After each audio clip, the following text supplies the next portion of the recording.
Benedica a tutti. Cominciamo questa edizione di Supermondi con un servizio di Claudia Blesi sopra la Biennale Internazionale d'Arte che si sta tenendo a Palermo. Palermo, protagonista della prima Biennale Internazionale d'Arti inaugurata di Vittorio Sgarbi lo passato 10 di Innaru, allo Teatro Politeama, secondo un cammino che va dallo famoso teatro allo loggiato San Bartolomeo per arrivare a Villa Amalfitano Whitaker e fino allo Museo Civico d'Arti Moderne e Contemporanea Giuseppe Sciortino di Murriali.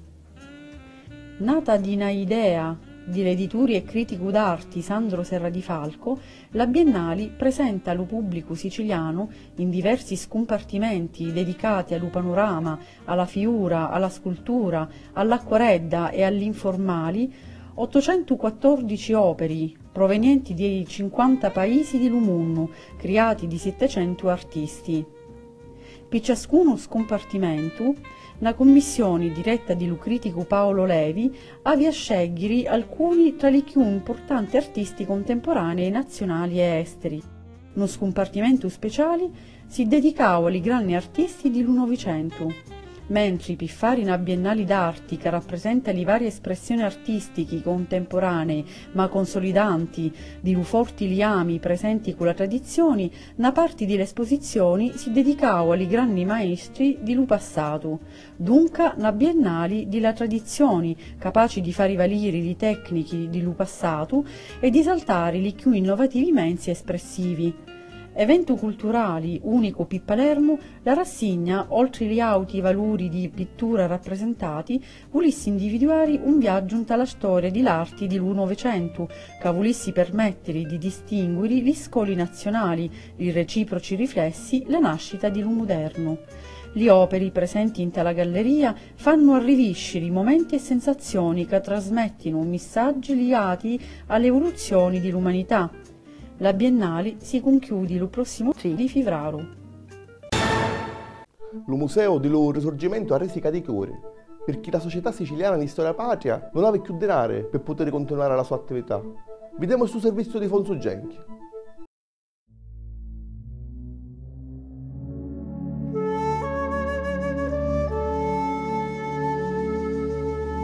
La Società Siciliana di Storia Patria nasce nel 1873 in Palermo e nel 1890 aveva la sua sede in tale piazza San Domenico. Secondo lo suo statuto, la società aveva lo fine di promuovere gli studi di storia siciliana in tutti i suoi aspetti e di pubblicare opere, memorie e documenti che hanno relazione con questo tema. La società si incarica di tenere una biblioteca e il Museo dello Risorgimento Vittorio Emanuele Orlando. La biblioteca nasce praticamente insieme alla società e nel 1933 si grape alla gente. Oggi ha chiossai di 100.000 volumi, dello XVI secolo alle nostre giorni.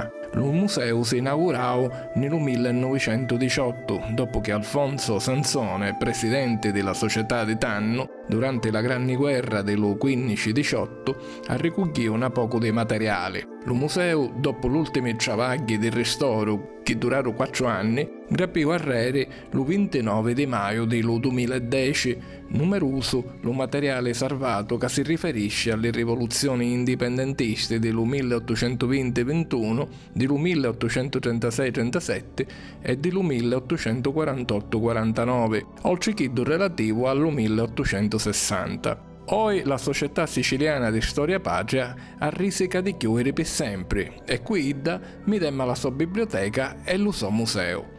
Il motivo è la mancanza di denaro dovuta al fatto che ancora non hanno arrivato i contributi regionali del 2012, che rappresentano il 70% delle entrate della società. Già a dicembre il presidente della società Gianni Puglisi aveva parlato delle difficoltà economiche, ma aveva assicurato che non s'avesse arrivato alla chiusura. Neste giorni di Innaro, invece, lo segretario generale della società, Salvatore Savoia, comunicò che non ci sono le condizioni per continuare l'attività e che già si licenziarono a 3 delle 4 impiegate. La situazione si fece per davvero difficile, ma la speranza è sempre l'ultima che muore. Chiudiamo questa puntata con il servizio di Filippo Albamonte, che ne spiega il zocchiero debito pubblico e se per davvero rappresenta un problema.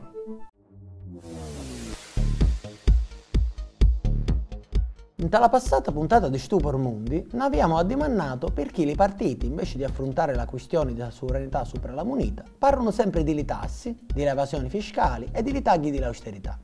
Senza voler pensare male, potremmo fare l'ipotesi che iddi, non conoscendo l'economia, ascoltano solamente la campana suonata dagli economisti della scuola monetarista, perché Piccomora sono chi che dittano l'origine dall'Europa, senza manco conoscere le ricette e la visione della scuola keynesiana e delle diramazioni più moderni come la ME e MMT.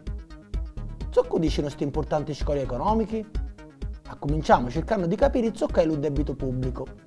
Se lo Stato vuole aiutare l'economia senza aumentare i tassi, comanda alla sua banca centrale di stampare la moneta per pagare i suoi interventi, come per esempio un piano edilizio pubblico per gli asili o per le zone terremotati. A concio di sti piccioli, il governo dona alla banca le obbligazioni di Stato, come i BOT o le CCT. Questo meccanismo lo Stato si sta indebitando con la sua banca centrale, praticamente è indebitato con il medesimo. Non solo, se lo Stato vuole arricchire i cittadini, autorizza la banca centrale a vendere alle private le obbligazioni, a così i cittadini possono guadagnare con gli interessi. Lo debito dello Stato diventa la ricchezza dei suoi cittadini. Ma come paga gli interessi lo Stato? Li paga stampando la moneta. Lo debito invece non lo paga mai, perché quando una obbligazione è scaduta, o viene rinnovata o si viene un'altra obbligazione a altri cittadini. E con i piccioli si paga lo debito. Questo meccanismo funziona in tutti i paesi più ricchi del mondo e portava in tali anni a grandissimi debiti per lo Stato, ma tanta ricchezza in tali cittadini. Pensiamo allo Giappone, che aveva il debito allo 240% sopra lo PIL, o agli Stati Uniti, un lo debito a chiana dello 1800, ebbene ogni volta rinnovato senza avere spread e avendo sempre la fiducia dei mercati. Perché? Semplice. I mercati sanno che lo Stato può sempre pagare perché ha il potere sopra la propria moneta. I politici invece hanno lo convincimento che lo debito dello Stato è come i debiti dei privati cittadini, che si spendono i chiui di chi guadagnano, sono un tale guai. Come si vede invece, le cose stanno diversamente e lo Stato può pagare stampando tutti i piccioli che vuole. L'unico scanto è chi dà inflazione. Dalla prossima puntata vediamo di capire come fa lo Stato a stampare piccioli per aiutare l'economia senza fare acchianare l'inflazione. Questo è tutto per questa settimana. Ne vediamo il prossimo venerdì. Salutiamo!